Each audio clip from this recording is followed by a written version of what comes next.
Donc, j'ai parlé à 8 semi-locuteurs, 4 hommes et 4 femmes, de 28 à 43 ans. Ils apprenaient le français et l'anglais en même temps, juste comme des jeunes locuteurs qui parlent couramment, mais avec ces semi-locuteurs, peut-être qu'ils apprenaient l'anglais mieux ou ils apprenaient le français et puis ils ont arrêté de parler et ils ont perdu un peu. Encore une fois, peu des hommes avaient des métiers traditionnels. La plupart des femmes travaillaient à la maison et toutes les femmes avaient des noms de famille. Dans ce cas, toutes les femmes avaient des noms de famille non traditionnels. Seulement 4 locuteurs, dans ce cas, habitaient à la Pointe-aux-Chênes au moment de l'entretien. Alors, la méthodologie. Les entretiens duraient de 1 heure à 1 heure et demie et ils ont consisté de 2 parties, le discours informel et le discours plus formel, pour trouver s'il y avait de la variation stylistique.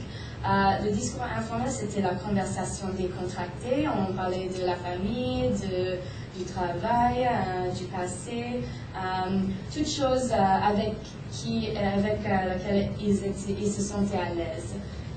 Et pour les discours plus formels, c'était 50 phrases à traduire qui étaient construites pour susciter le je ou le he. Les entretiens étaient enregistrés et transcrits, instances de chaque phonème étaient comparées entre les 2 parties. Et la question, c'était est-ce qu'il y a une différence significative pour le taux de substitution entre le discours informel et le discours plus formel.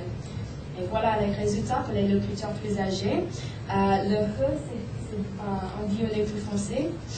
Pour le discours informel, on voit que le taux de substitution, c'est vers 55%, mais ça baisse pour le discours plus formel vers 22%.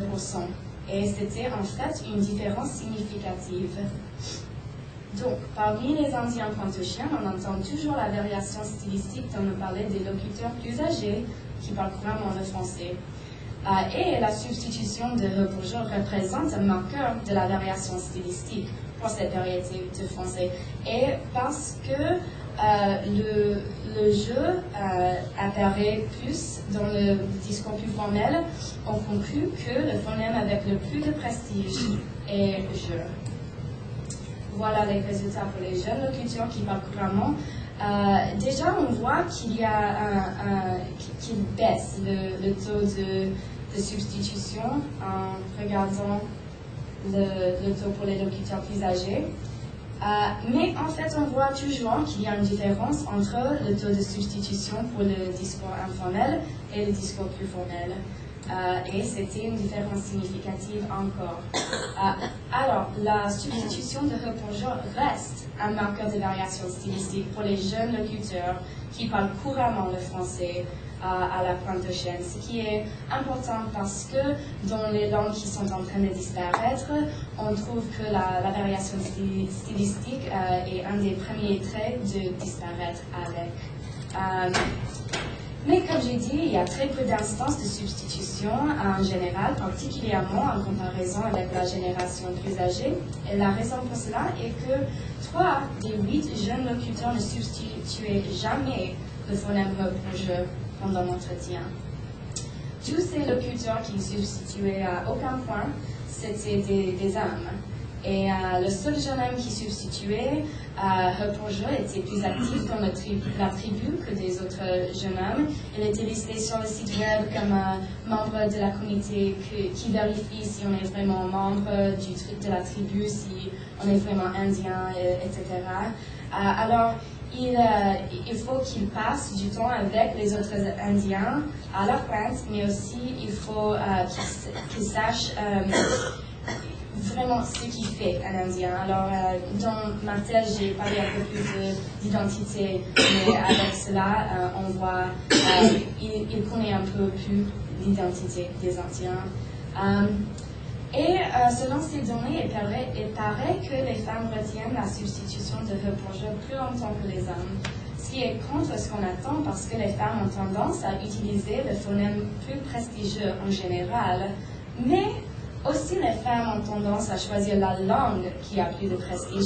Alors la langue plus prestigieuse dans ce cas, c'est l'anglais.